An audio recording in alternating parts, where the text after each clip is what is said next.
make it happen, and then to final round just decides to go off. All right, guys. We're gonna go live in three, two, one.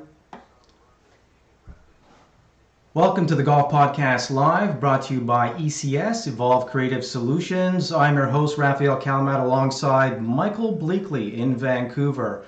I'm obviously in Toronto. Lots to talk about today. We've got the 48th edition of the Players Championship. There is rain coming down on this Monday. We've got some special guests.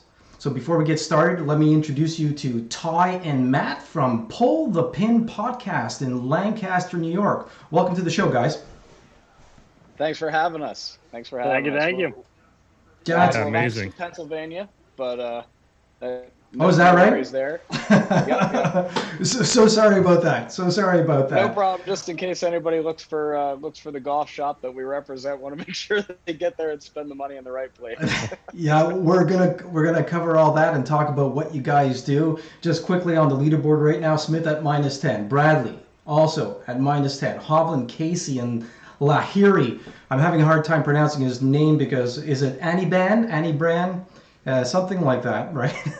But he's might be the first Indian player to win an event. That would do so much for the game in golf and how much it's growing out there. We got Hodge and Knox, Berger at -8 and -7 respectively. Ty, let's start with you. Tell us a little bit about yourself. Get our audience.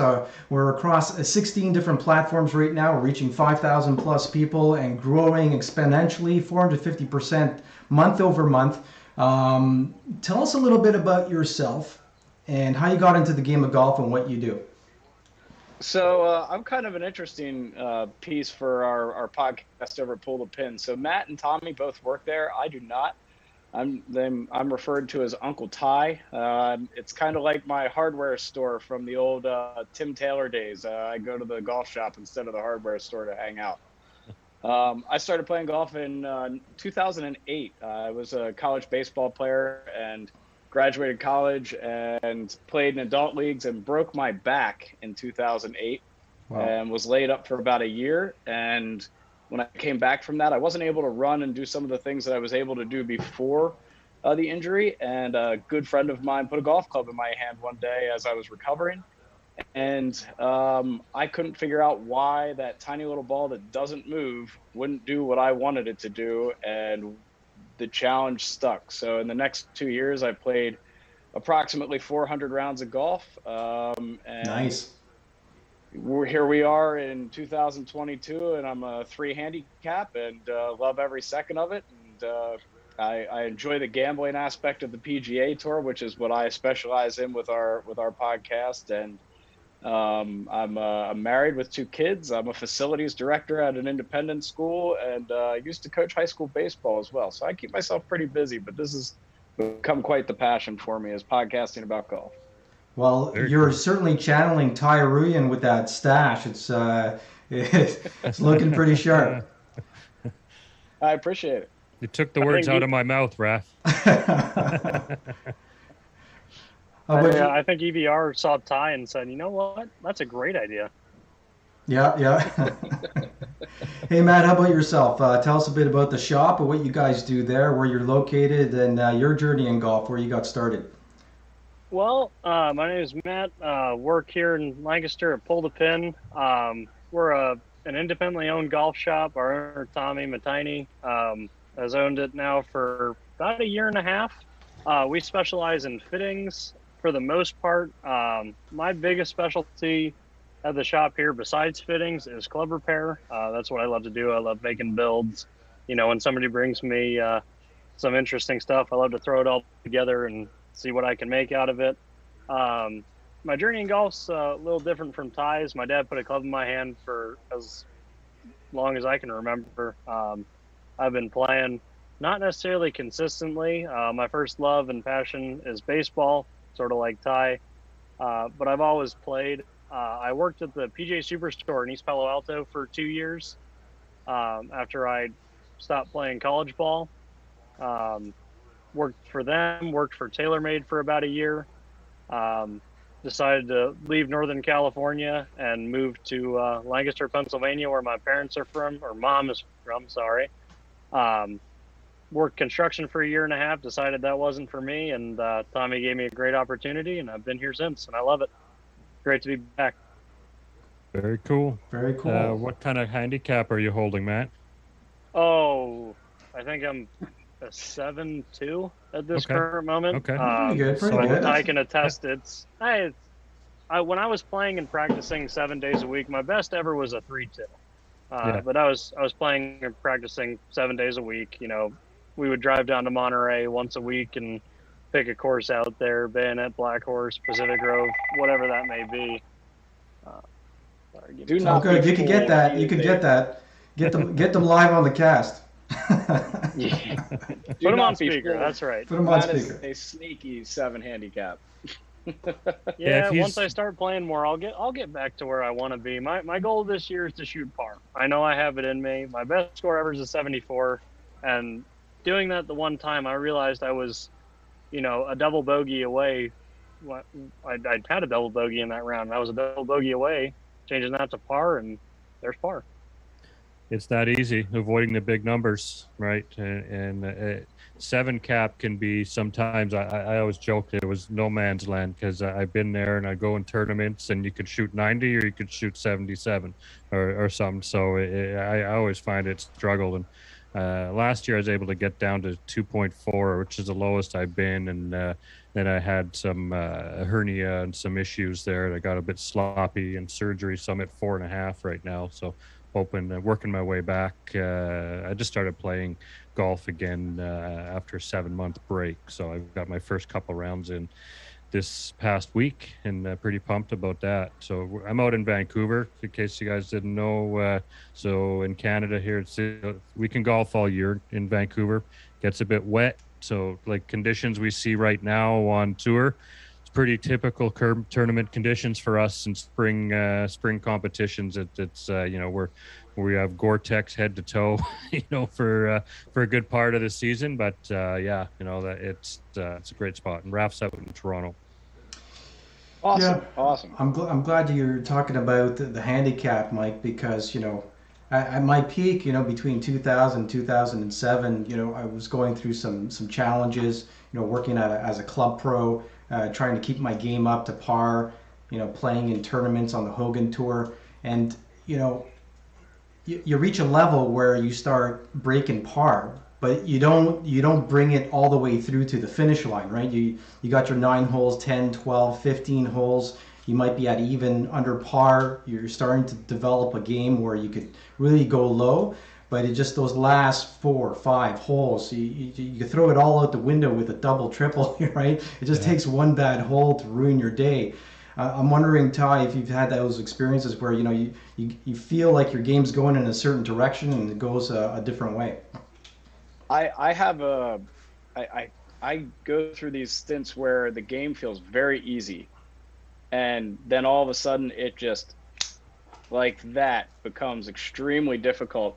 And I have no answer for it. I've broken par a couple of times. I've shot par a couple of times.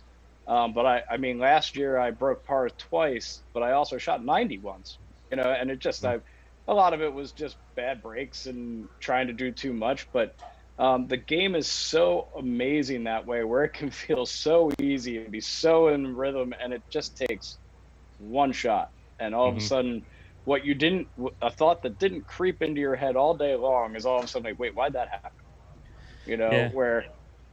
And that's what keeps you coming back, right? And the same thing happens with good shots, right? So you could be really struggling, and then all of a sudden you smash one, you compress the golf ball, and that feeling runs through, and you're just like, that was great.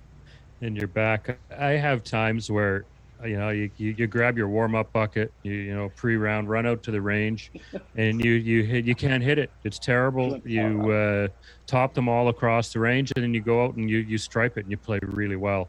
And the exact opposite, where you're a magician on the range, hitting it pure, and then you get onto the first tee and miss, and it just really shit the bed, to be honest. So it's a really fickle game. No, it's good that we got some some people coming into the cast. We got some friends of Ty's coming around. It's all good. You know, this is why it's great going live. You know, whether it's my dog coming into the shot or what have you, I feel like doing a podcast lends itself to having a natural environment. People really want to hear what others have to say, not always watching golf analysts. I mean, the guys are doing a great job. I love the debate that Paul McGinley and Brandel Chamblee had on the Golf Channel the other night. They've continued it night after night, talking about how 17 has been, you know, super difficult to play, especially in these conditions. Is it really a well-designed hole, or is it more chance than anything else? You know, personally, I think 40 years as a tournament, and so many golf courses and golf course designers around the world have used the 17 as a model for their golf course. You know, it's very unique. The players are afraid of the hole, and you got to flight your shot a certain way. Now, it was a really special kind of week with the winds and the rain that TPC had. Mike, your thoughts on the setup on 17 and how these guys decided to play it? Because if you look at a player like, you know, JT, for example, he's out there flighting it down, hitting a 6-iron on round 2 and being able to get it on the green. It seems like he was the only player who wasn't playing it, who was playing it right. He was playing it low, you know, taking a little bit off of it. And it seems that the creativity is gone. These guys are used to playing it up in the air, spinning the ball back, playing it super high. And I love to see the European players are a lot more used to those types of environments in Scotland, Ireland, or in England, or during the Open, for example. So, Mike, your thoughts on 17? Well, I'm a fan of that particular hole. I haven't played Sawgrass, but I've played PGA West in Palm Springs, Palm Desert area. And they have Alcatraz, which you've seen in January. That's all surrounded in rocks. It's the same principle. I've played, there's a course out here called Bear Mountain that is designed by Jack Nicklaus, and they have a replica of the 17th at Sawgrass. And it's a postage stamp, and I like it. You know, you have this freakish weather day that we've all experienced as golfers, especially in a tournament out here. They don't stop tournaments when the weather blows. We got to play them. So these guys had to struggle a little bit and figure out how to get that ball on the green. And I know Brandel ripped it apart, and that was a beautiful debate those two had. But I'm a fan of this type of hole. It's you know, we've all experienced it. You go to a course, it doesn't have to be a par 3. There's that nemesis hole that's on that golf course, and as a golfer, you are scared of it. While you're going through your front 9, you know that you're coming up to that hole at some point. So I think 17 bodes well for that, and there's a bit of chance to it. Yes, that was really freakish weather, but to Justin Thomas's point, he hit the right shot. He knew how to keep it low and below the grandstands and less interference from the wind, and he had a good result from it. So I love seeing these guys sweat. I wouldn't want to see it every week, but once we do get this type of freakish weather and they're all scrambling, and yeah, bring it on. Like, let's just enjoy it, because it was theater. You know, the rest of the tournament has not been as exciting to watch as that second round was. On what day? Sunday? Yeah, that's right. So yeah, what is it? Is it? Yeah, today is Monday. Today is Monday. Yeah. Ty, before we get your take on 17, you know, it's pretty incredible that, you know, Brandel's going off on social media just talking about how he's right and how the hole needs to be redesigned. And he actually redesigned the hole and posted it the other night. You know, so they're supposed to change the Goldman Trophy and change the green that he's standing on and change 40 years of history based on the fact that he's got this opinion about the hole. It makes it exciting and dramatic, and it's very unique. I love the hole. And, you know, Brandel and Paul McGinley went at it, and I love to hear them talk about it. So, Ty, your take on 17 before we get to Matt, or he might disappear on us and pull a Houdini again.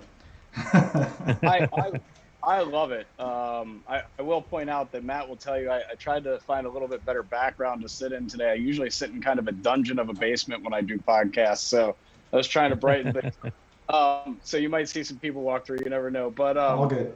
I think 17 is a beautiful hole. I think it's awesome. And Matt will be the first to tell you that I'm that guy that flights the ball down and tries things that I mean, throwing the ball in the air to me sometimes just is more trouble than trying to be creative about a shot. And maybe that's because I taught myself how to play and I had to learn by hitting balls in a backyard and stuff like that, or because I'm left-handed or, you know, whatever. But I love that kind of golf. I thrive on having to be creative around the greens. I hit an 8-iron out of a bunker one time around the green, and Matt looked at me like, what did you hit there? And it was just the right shot. So I like that challenge. I don't think there's any reason to ever redesign a golf hole unless it's become too easy, right? Yep. So if it's become too easy, fine, let's make an adjustment. But if guys are having trouble with it, play better. Yeah. You know, I don't get me wrong. Like, if the hole was absolutely impossible, fine, but it's not. It's a doable hole, which some guys did, some guys didn't.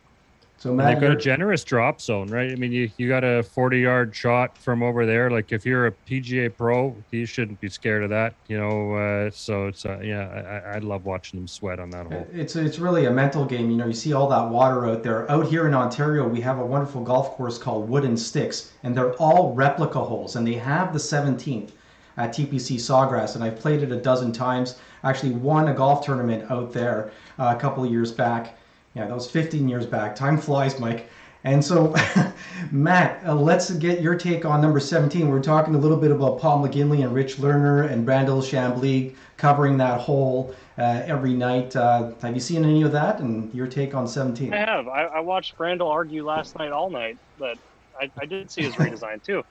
And Brandel sometimes to me just gets a little too, like for baseball wise, I don't like Christopher Mad Dog Russo, and sort of the same feeling about Brandel. I think he just kind of whines sometimes, and not my favorite there. And no, what point is it to change one of the most iconic holes in golf? Mm-hmm. Put your pride aside, club up. I mean, Ty and I played in 40-mile-an-hour winds a couple weeks ago. Mm-hmm. Yeah, I hit 6-iron from 163 yards and came up short. Next par 3, I hit 8-iron from 170 and flew it 190 yards and over the green. So put your pride aside and just club up, play the shot like you need to play the shot. Hit the shot when it's necessary. I mean, this is one of the strongest fields in golf, some of the best players out there, and the guys that are going to flight that shot, like JT hitting 6-iron when he would normally hit gap wedge, is ridiculous, and it's awesome. Mm-hmm. That's where creativity comes in golf, right? It's like, it would be boring if these guys were just hitting it down the fairway, wedge on. You know, I mean, sometimes it's great to see them like go after some scoring records, but when you throw weather in, it's the ultimate variable with golf. And you never know what's going to happen. You go out on a beautiful sunny day, and the first few holes are still and calm. Like my home course, till about 9 o'clock, it's still and magic, and then like we're pretty close to the ocean. So after 9 o'clock, the wind's coming at any time, and literally you'll have the wind will switch 3-4 times through a round, and it can be chaos and drives you mad sometimes. But that is the creativity of the game. And when you got to choke down on a 5-iron and hit it 120 yards, like. It can be punishing, but it's a great experience. Like I said this to someone yesterday at the club. You remember the rounds that the weather was the wildest. Like, you don't remember every beautiful day when it was picture perfect, but you do remember the wild weather and what you had to do, how you had to dress, and if you played well during that round, it really sticks in your mind. So I embrace this shit. Right on. This, this is a watch party after all. We're all kind of trying to follow what's going on out there. And so feel free to just jump in with a comment about what's going on. Guys, this is the largest purse in golf. $20 million. It's only going to grow. We're looking at first place, $3.6 million. Last place this weekend is $40,000. Back when Jack was playing it in 74, 75, that was the winning a purse for the tournament. So we're looking at $545,000 for 10th place. A lot of money on the line. Loving it. Really loving it. Guys, you guys talk best bets. You talk about dark horses. I want your takes on before the tournament. What were you guys talking about? How were you trying to figure this out? I know I had John Rahm right now at plus 2,000. I had Tommy Fleetwood because of my wife, not because of me. I wouldn't have picked him, but at plus 8,000. Now we're looking at Koepka. He's out, so I lost that bet. Colin Morikawa was completely out. I had him at 1,600. But before everything got started, I had some really good bets going into the week. And now they're all at the top, or a lot of them are. I had Justin Thomas, John Rahm, Colin Morikawa, Corey Connors. I had Knox and Smith in there with Sepp Straka as my dark horse. Decided to change that all up. I'm an idiot because I'm looking at the top right now. Smith is at 11 under, Casey's at 10 under, Bradley's at 10 under, Lahiri, that's how we pronounce his name, I think. Lahiri's at 9 under, Hovland, Hatton, Hodge, and Knox is at 8 under. So looking pretty hot. Guys, Ty, Matt, I don't know who wants to go first, but what did you guys have going into this week? So my gambling strategy is a bit different than some's. I hedge a lot, right? So chalk picks, I bet usually just enough to cover the amount of money I bet, and then I go after guys with great odds, right? So like I have right now on the leaderboard Smith, Hovland, Hatton, Hoagie, and that's it. That's on the list right there. That's on that list. Like all those guys I have to win. At the majors, I'll do top 5s and top 10s. But I basically, on average, make about 30 bets at about $110. That's my betting max for the week, right? And then hope to grab a winner out of those 30 bets. And so far this year, I am 6 out of my last 7. And if Smith holds on, I'll be 7 out of my last 8. But I'm a big stats nerd. I basically, for our podcast, take the top 50 that are in the tournament and break them down and how I think they're going to play. I loved Hovland this week after the brutal finish at the API last week, where the conditions were just unruly, and that's the type of conditions I think the PGA needs to eliminate instead of holes like hole 17. I loved him coming into this week, and he's been kind of Jekyll and Hyde all week. But I'm a big Cam Smith guy almost every week. Matt will back me up on that one. But I kind of went into this. I liked Thomas. I liked Smith. And then a couple of my guys that I really liked that are out of the top 50. I'm just looking at my notes here. I liked Brian Harmon. He always plays well at this tournament. He made the weekend. Made a little push and then fell back. I liked Jason Day. Sepp Straka at plus 25,000 was just a steal. And he played really well. He's a guy I think you're really going to have to watch out for as the year goes by. I liked Chris Kirk this week just because he had been playing so well, but he really did not play well in this tournament. And then a couple of guys that were like really long shot picks. I always liked Mackenzie Hughes at tougher courses. He seems to play well when the courses are tough. And Keith Mitchell was a guy I loved this week. I've loved him the last 3 weeks, and I wrote in my notes, I'm literally afraid the week I don't bet him is the week he's going to finish a tournament and win. So I bet him this week as well. So those are just some of the guys that I really liked. I don't really see anybody else here in my notes worth bringing up. I liked Harry Higgs to make the cut. He kind of broke my heart this week, but the conditions just aren't Harry Higgs conditions. And then we love stats. So like there's a couple of websites that gather stats. I also am a big golfstats.com guy. I actually pay for a subscription there. That page is just if you're a golf guy and you gamble at all, it's a Bible. I mean, you can just sit there for days and look at all the stats they've got. Yeah, it's pretty amazing with golf data and Wiki. Rick Rungood, it's got a pretty good site with the First Cut podcast guys are doing a pretty good job doing week over week stats and numbers. A number of places to go. Matt, and your take for this week and how you were going into this week. So I am never the one that's, the super better here. Like I know very little stats wise. I know these guys' names, but I don't know how they finished the past week. I'm not like Ty in that sense. I'll do that for baseball, not so much for golf. So a lot of times I'm picking guys I like Matt McGinley. I used to play Stanford Golf Course quite a bit. Local guy, Sharon Heights Country Club. and I think he's poised to have a couple wins in his future. I was really pulling for Jason Day this week with the news of his mom last week. I really wished he had, made that cut, and I was either he was either going to win this tournament or he wasn't going to make the cut. Yeah, I missed it by one, I think, right? And unfortunately, it was the missed cut. So I hope he comes back, but I do like Daniel Berger a lot. I just watched him block one right into the water again not too long ago. But for betting wise, I always say on our pod, don't listen to me, listen to Ty, listen to Tommy, but really listen to Ty. So, it's mostly picking guys that I like just because either they're good people or I know they've been playing well, and that's not often that's the case. So. Right on. Look, if you're Ty, go ahead, Mike. Yeah, Ty being a data guy, I wanted to throw the different platforms at you because there's, like Draftkings, for example. It's very different than just picking a straight winner or whatnot. And I find I actually enjoy Draftkings because you can jump in on a round or the whole event and pick a team, and it's hole by hole. The whole changes. It's kind of like a stable for a tournament, but for betting on golf. It's wonderful. Your thoughts on these different platforms and recommendations on any other ones that may not be as mainstream?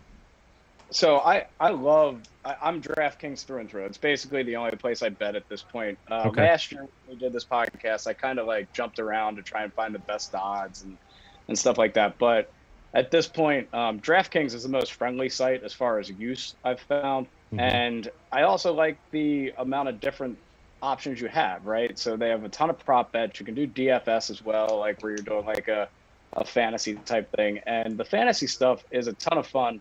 And I've just started dabbling in it because I've had some good luck with winners and I've made some money, so I have some extra money to gamble with. And if you dive deep into stats, doing fantasy lineups for golf is a ton of fun. So when you can throw guys when you can get Russell Henley at $4,400 to match up with guys like Rahm at the $8,000 or $9,000 mark, or Morikawa, and in a tournament like this, Sergio's kind of a bargain because he plays so great at the Players, and then also finding that random guy who might make the cut, a Mito Pereira, which he didn't this week, but I think is a good pick to, make a cut any week. And so the fantasy lineups are a lot of fun, which I was kind of poo-pooing when I first started doing this. I liked winners, top fives, top tens. That's what we got to do. Or leader after one, or round, who's going to win in a matchup pool. I was working that kind of stuff. But I'm starting to buy into the golf fantasy stuff a little. And maybe it's because of how deep I've been diving. But I love it. Every part of it. It makes watching golf so much more fun.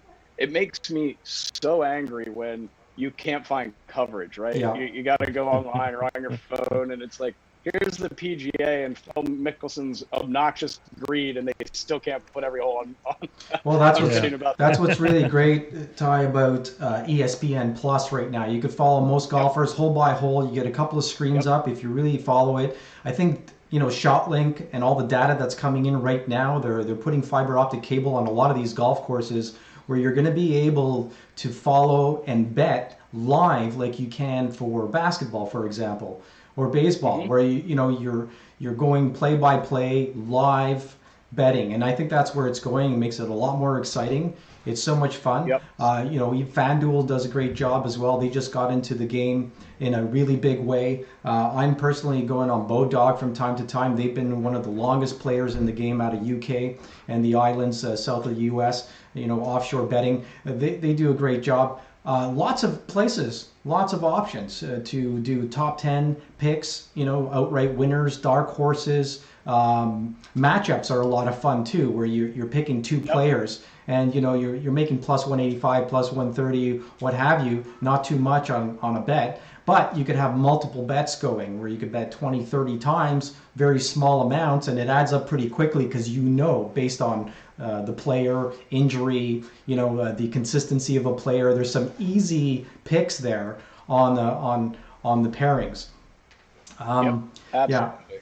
Yeah, Mike, your thoughts on betting a little bit, but moving on to the tournament right now. Any favorite holes in this golf tournament and players on your end? Well, I like the 16th hole. I actually really like 16, 17, and 18 because it really anything can happen. If you remember a long time ago when Craig Perks won, just went through those 3 holes like gangbusters and took down the tournament. I've always been a fan of Keegan Bradley. So it's good to see him in contention right now. Obviously, Cameron Smith and that crazy haircut and all that. That's just just add some character out there. And he is a stick. This guy is such a good golfer. And remember, we got Russell Knox creeping in there too. We had his sister on the show a couple months back. So that's great to see. But I love the stories. Lahiri, whether he pulls it off, I think he just eagled. He just eagled. Okay, good. I haven't seen. I paused my feed here because the audio. Yeah, I'm lagging here. He's on the putt right now. Yeah. Okay. He borrowed Ian Poulter's pants. Yes, he did. Well, look, Matt, I'd love to ask you a question. Something we always talk about week after week is how the game's changing and evolving and what needs to change. I mean, these broadcasts, a lot of the time we could just fall asleep to them. If we hear, I love Jim Nance, I love all the old guys, we're talking about Todd Lewis, Mike Tirico, Paul Azinger. But what needs to change? I think the betting element's really helping. I think it's going to get the millennials and the Zetters into the game. My son's 15. He can't watch more than 10 minutes of golf unless something exciting's happening like 17. So your thoughts on what needs to change? Maybe the graphics a little bit more. Maybe the music. Instead of hearing horns and violins all the time, maybe we get some synthwave. We get some heavy metal. I don't know. What do you think? Well, I'm more of a Merle Haggard man myself, but when you're talking about the younger generation, so part of it for me with getting people into golf is I understand that golf is expensive, and that's really the first barrier, at least for a lot of my friends. If they aren't going to play it, they're really not going to watch it. They'll sit there and watch soccer, which I think is not a great sport. I don't quite understand. Like, I love Ted Lasso, but I cannot get into watching people kick the ball around the field for I'm with 90 you on minutes that. for the score to end 0-0. But I've gotten a lot of friends that are now into golf, one because of the pandemic and it was the only thing you could go outside and do, but two, they actually started to play it a little bit. They ended up going little cheaper clubs and getting out and playing, and they're like, wow, now I have a greater appreciation for what the pros do. I actually want to sit down and watch it. But I completely agree. Graphics are a huge thing. Huge shout out to NBC this week. They've done an incredible job with the players, as I figured they would. But you can't just like Roger Maltby and David Faherty. I don't think that's possible. They're great, but sometimes I'm not a huge fan of Paul Azinger. I think you know what? They're walking encyclopedias, and they play the game. That I think on the most part, it's hard for an analyst to talk about the game the way they do because they've played all these golf courses. They have the experience. They could go back into their memories and talk about certain holes and players. But I hear what you're saying. You need something lighter. You need some. You need something. You need something. Well, give me something. If you're going to mix it with all the guys over 50, 60 years old, bring in some teens, some 20-year-olds to do actually show them how the biz works. Get them into the game.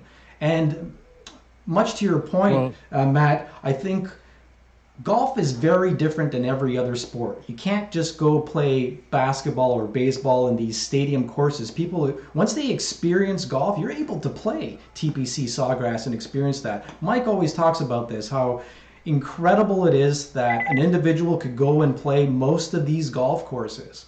And that gives you kind of the feel and experience of playing this golf course. Mike, you were going to say?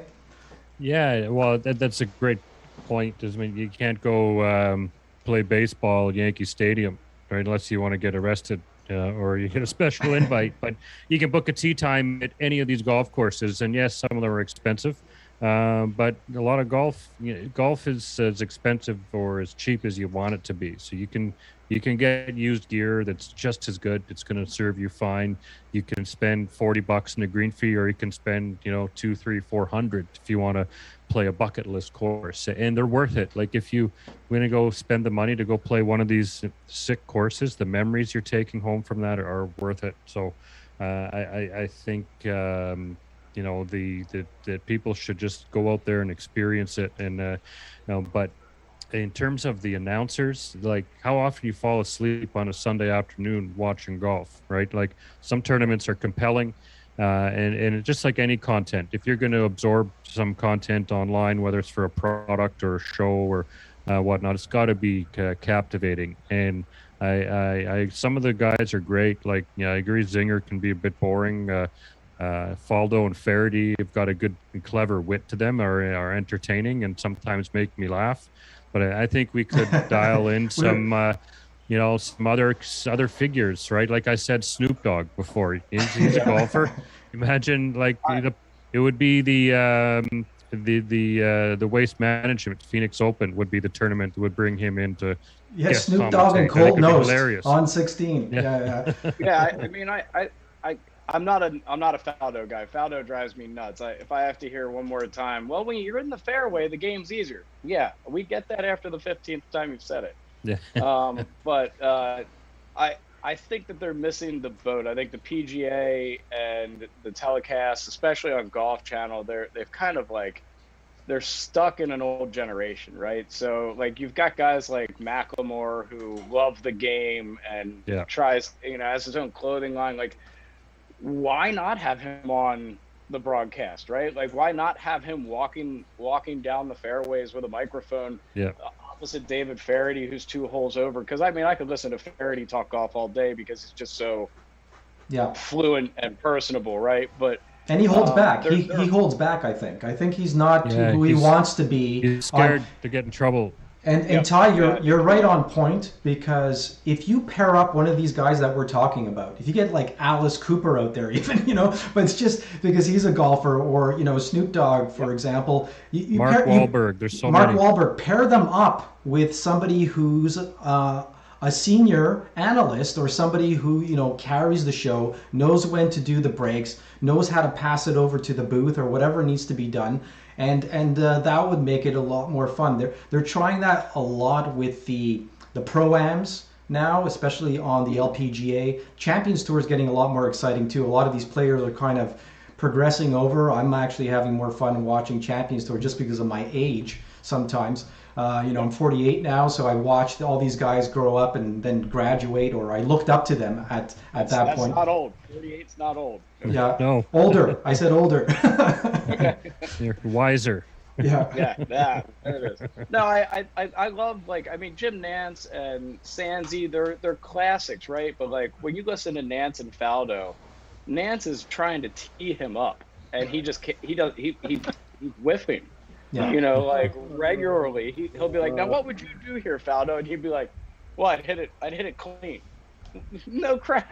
Yeah. It's like, we're looking for a little more than that. And I think that they're missing the boat here because golf is really taking off. And you could even do a second broadcast. If there are people that are so in love with the way it is now and still want to fall asleep while they're watching golf, why not have a second style broadcast on ESPN Plus instead of the same broadcast? Well, a lot of the time I listen to the audio on PGA Tour Live. I got my friend Mark Cicchino who's working there right now. They're just a lot more excited and so much more details on every approach shot. So if you paint a nice picture, standing in the rough and he's wearing this type of shirt and you've got this crowd behind you and the wind's blowing a certain way, they've got to paint a picture like they do in baseball and talk about the game and the feel, because baseball could be extremely boring unless you paint a nice picture.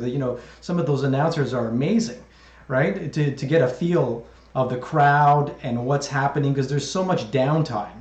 And so in baseball, and so there's a lot of downtime in golf as well, right? So, and getting to know the players, lots of profiles could be done on each player. how many guys out there that I don't even know? I follow golf religiously, and there's players I don't know much about. And so, if they do some profiles, maybe, even 60-second profiles on golfers, pre-production profiles, or before and after, pre and post game footage, guys in the parking lot, inside the clubhouse, getting out of their cars, talking to them, all kinds of fun stuff. This would be a segment Faraday should run, because I miss his show. How many times, like Sergio Garcia, for example, wasn't a favorite player of mine, but then I watched him on Faraday, and you get a glimpse into the real Sergio. Not Sergio's pissed off because he just lipped out and lost a major. I had a whole new respect for a lot of these touring players. So, and again, it's like Faraday. He's a funny guy. He's very witty, talking about golf balls wrapped in bacon, tied in the rough, and and players not being able to find them, and just these lines he comes out with, and if you remember, if you played video games, Tiger Woods and the EA Sports video games, Faraday's lines in that thing were just so clever and witty, and some people may not understand it, might be right over their heads, but I would love to see more of Faraday in action. And then I think, Raf, it's a good idea. You get some of these celebrities tied in with a senior anchor, and make it more compelling, because really, golf's exploding right now. There's so many new people coming into the game. Let's get it captivating, and I think it will bode well. It's really good. There's also, go ahead. There's also so many other options. What we're doing right here, right now. Obviously, our follower count's not that huge, but you see people like the No Laying Up podcast or Golficity, or some of those social media golf personalities that you could take advantage of, who have huge audiences. I'd love to listen to Sully walk down the fairway and talk about the game, because he's more like I am, right? So when he looks at a shot, he's going to think more on the terms that I might think of, and then having Faraday next to him and chiming in with, well, here's how he's looking at it. I think that would be just so much fun. There are some great personalities on Instagram, like Bob Does Sports and Brilliantly Dumb. Oh my if you gosh. follow him, that guy makes me laugh. And there's Tisha Allen, who's she's not a professional player, but she's a professional in terms of golf, and not so bad to look at. She was in the Waste Management. They brought her in to kind of hype the crowd up, and utilized her there, and she's got 300,000 followers. And there's Paige Spearneck, 3 million followers. You tell me that wouldn't get a few extra eyeballs? They had her interviewing some people between holes, and most pros will stop. Don't slight our girl Amanda Valionis. Yeah. Oh yeah, well, she's great. Yeah, no, she actually does a good job. I went to high school with Amanda. No right way. Right on. We're really lucky. If you're tuning in, you're watching, or if you're listening, Matt's right on the phone right now at the shop.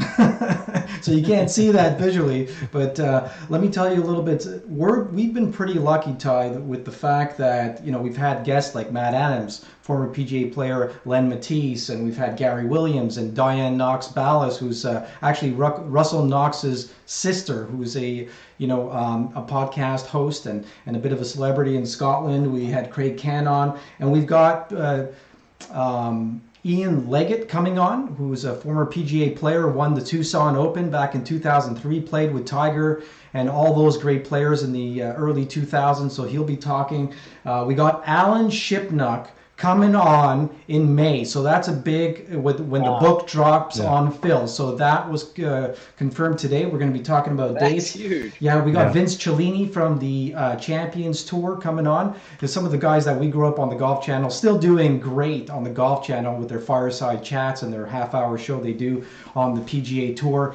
And if the PGA Tour or LPGA or Champions Tour is listening to us in any shape or form, get us on there. Get the podcast people who are in the community pushing. Get us our invites. Let us come out to the tournaments and cover. And if it's audio only, be it in any shape or form, pre or post game. you know, this is what we're going to do. Get Ty on, get Matt on, get Mike and myself, Raf on, and we'll have a blast doing it. I think one of the missing links that they have out there that they could do right now is basically a day in the life vlog of a fan at a course, right? So you get somebody like me or Matt or you guys, and you give them a camera and you say, okay, just go be a fan today, and you know, then go back, edit it, and make it look what you want it to look like, and we'll send it to us and we'll edit it. And you know, I think that's something that's missing, because I don't think the majority of golf fans know what it's like to actually go to an event, right? So I mean, I play with probably a circle of about 25 different guys. And I mean, not all of them all the time, but like that's probably the circle. That's how far my circle reaches that I play with. I'd say 10 of us have actually gone to events. Mm-hmm. You know, and I think there's just a huge number of people who don't realize what it's like to go and see these guys play up close. It's insane, you know. It's a different perspective, and like I've been to quite a few events, and it makes you appreciate what they do on TV, first of all, right? Because the way they put the production together, and you know, it's a different experience when you're there. For one, there's like, aside from golf, there's great food and beer, and like there's all kinds of and swag. The pro shop is massive at most of these events, and you can get some cool clothes and whatnot. But aside from that, you can follow players, get really up close to them, and hear them talking with their caddies. You can also sit down in a spot and let them all come to you and move around and get some exercise. And it's highly recommend going out to an event, because it's not that expensive. It's not like for us to go to a hockey game here in Canada.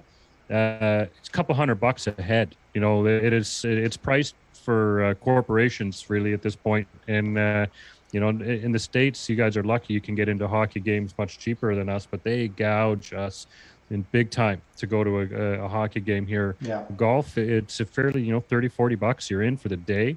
You know, you get a pass for just over $100. Yeah, it's great for the whole week. Yeah. You know, I've been lucky to cover the Canadian Open for radio and for West Island Media over the years. I've covered several, even a President's Cup.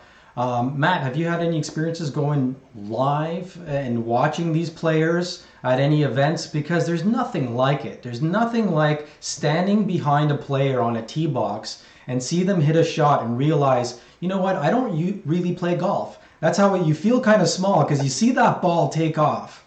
And at the speed they're doing, no matter what size these guys are, it's amazing how they could shape it and how they could play it, and it's exciting to watch.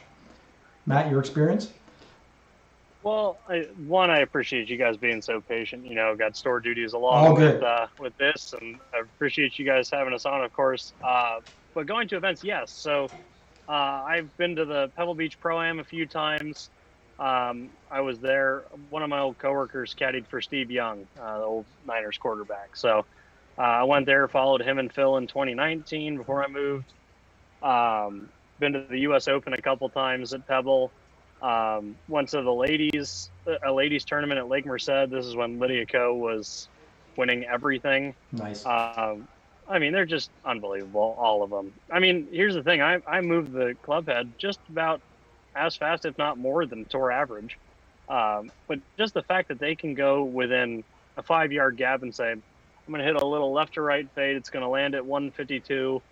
And it's going to sit and stop in 2 bounces. It's just like, what? I'm pulling 9-iron and praying to God that it stops. Yeah. I think it's pretty ridiculous. One of the best comments I've ever heard was Andy Roddick, who plays a lot of golf with Sergio Garcia, and he asked him about the Masters, and Sergio said, and I'm not going to get this right word for word, but Sergio said that he felt like in that tournament he could control his golf ball 3 yards each way. Yeah. Like, that's insane to me. Yeah, I'm not a Peyton Manning player. Recently said, you know, golf is way harder than football, right? He said, you know, looking at, just going to jump into what's happening, right? You know, Bradley just went to 11 under, so he's 2 behind Smith. It's looking pretty good. Back to you, Ty. Cameron Smith has two pars on the card today. Wow. I think it's only 2 pars. And I mean, I've been watching sparingly, but at one point he had all birdies a par and then bogeyed 3 in a row and then birdied 3 in a row. Hey, before we forget, guys, talk about your podcast, where we could find you, where could the audience listen or watch you, and what you guys do at the shop at Pull the Pin Podcast. So you can find us almost every Monday between 3 and 3:30 on YouTube. It's the Painted Lines YouTube channel. We have a relationship with a multimedia company that works out of Philadelphia and does Philadelphia sports. And then the day after, you can find us on just about every major platform for podcasts, Spotify and all over. We basically talk golf. We recap the previous week's tournament, and then we talk about our picks, and then we just shoot the shit basically about golf and what we want to do with the season, how we're playing, maybe local courses. If when Phil's comments came out, we talked about that a little bit. Mm-hmm. We try not to fall into the trap, but like the Bryson DeChambeau trap every week of what he's doing, and try and keep it lively. But that's the podcast. We have a really good time doing it. I think that shows. Mm-hmm. We all get along really well. I'm the elder statesman of the group. The other 2 guys are young bucks that can hit the ball a mile, and I'm the old guy. But Matt can don't give yourself enough credit, guy. Not giving yourself enough credit. You're the 3 handicap. You can't be. I'll take your money. You can vomit all you want. I'll take your money. But Matt can speak to the store. They have a great shop that I love. I live there basically. Yeah, we just got a brand new big old putting green. I think it's like 14 by 20, maybe 10 by 20, but it's a massive putting green. So now our putter fittings are ideal. We use TrackMan 4 here. You can book any fitting, whether that's driver, irons, wedges, fairway woods, hybrids, putter, doesn't matter. We use RCT golf balls, which TrackMan and Titleist just did a little combo with, and now GC Quad was I think they had it eked out a little bit just because it's 4 cameras right there and it picks up spin rate so perfect. That was always the criticism with TrackMan, but now that we have the RCT golf balls, the most accurate launch monitor on planet Earth. I know down to, within a few yards how far my carry distances are, which way I'm moving the ball, why certain things are happening in my swing. I mean, it's about as high tech as it gets. And where are you guys located? Again, club repair.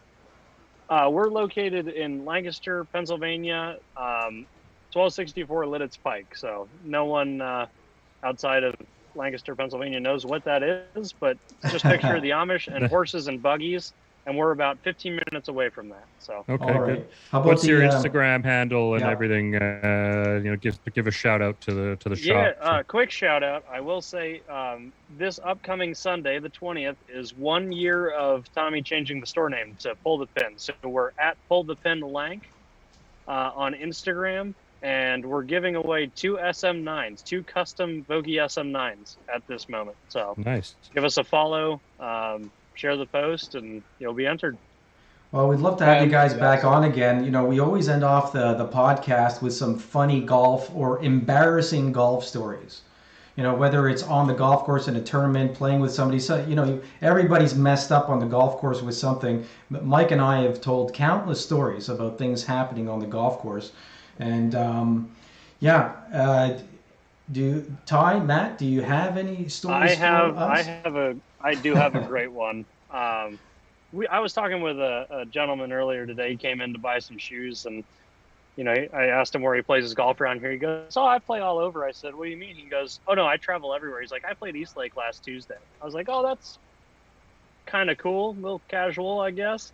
But I'd asked him if he'd played California golf because, of course, that's where I'm from. And my favorite course of all time is Pasatiempo. Very underrated course. Alistair McKenzie's favorite. It's when Bobby Jones came to see the course, and Bobby Jones said to Alistair McKenzie, "I need you to design Augusta with me." So McKenzie actually lived on Pasatiempo. Anyways, number 3 at Pasatiempo. Probably my 5th or 6th time out there with a good friend and member. Hole 3, par 4 down the hill. hole driver hit the biggest banana slice you've ever seen. And hole 4 is a long par 3. It's like 250 yards from the tips, par 3. Well, I hit this banana slice driver, and I knew it was at least on the 4th green, if not farther. Well, I walk up there, and of course there was a group putting.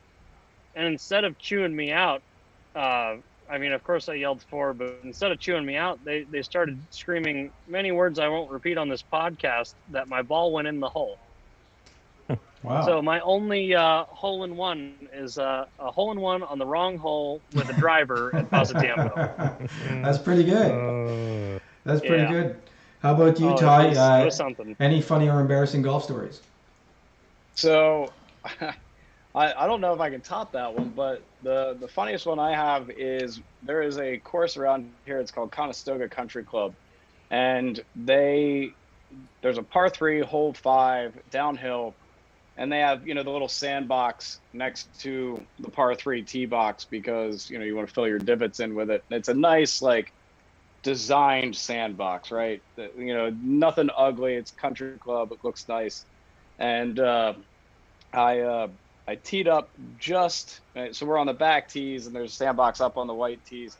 And I'm teed up way to the left of the tee boxes, and I'm trying to hit a knockdown, and I just cut the ball in half directly into this box, and it just turned into smithereens. Sand everywhere, balls in the sand, and a bunch of my buddies are like, "You got to play it from there."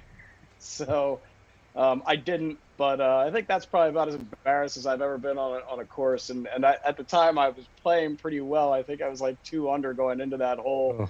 Trying to do something a little bit more creative than I probably should have been. It's a downhill hole, plays like 180 yards, but it plays more like 150. So I was just really trying to knock something down, and I cut it right in half. It was awful. That's great. That's great. Well, thanks for sharing, guys. That's really amazing. Yep. Look, we're gonna finish this off with some picks. We've got several holes left. We got Smith, Casey, Bradley, Lahiri, Hatton, and Varner at the top.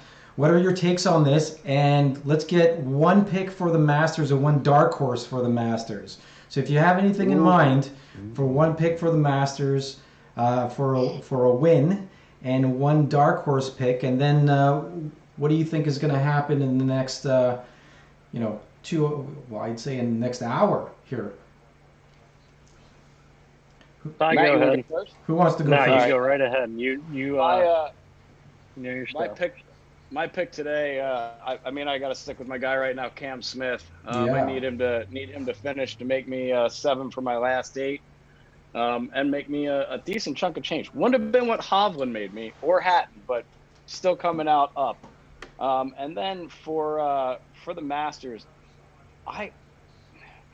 there's 2 guys that I love for the Masters this year, and neither of them have won a major yet. Both of them have won this year already. I'm just stuck on the Viktor Hovland train right now. I just think he's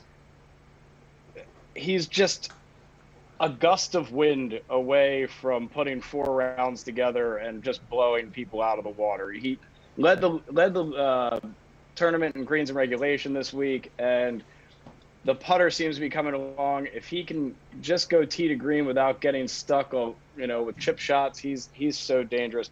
I also like Scotty Scheffler a lot this year. He just seems to be playing great golf. Oh, yeah. He's a guy that I love in the Masters.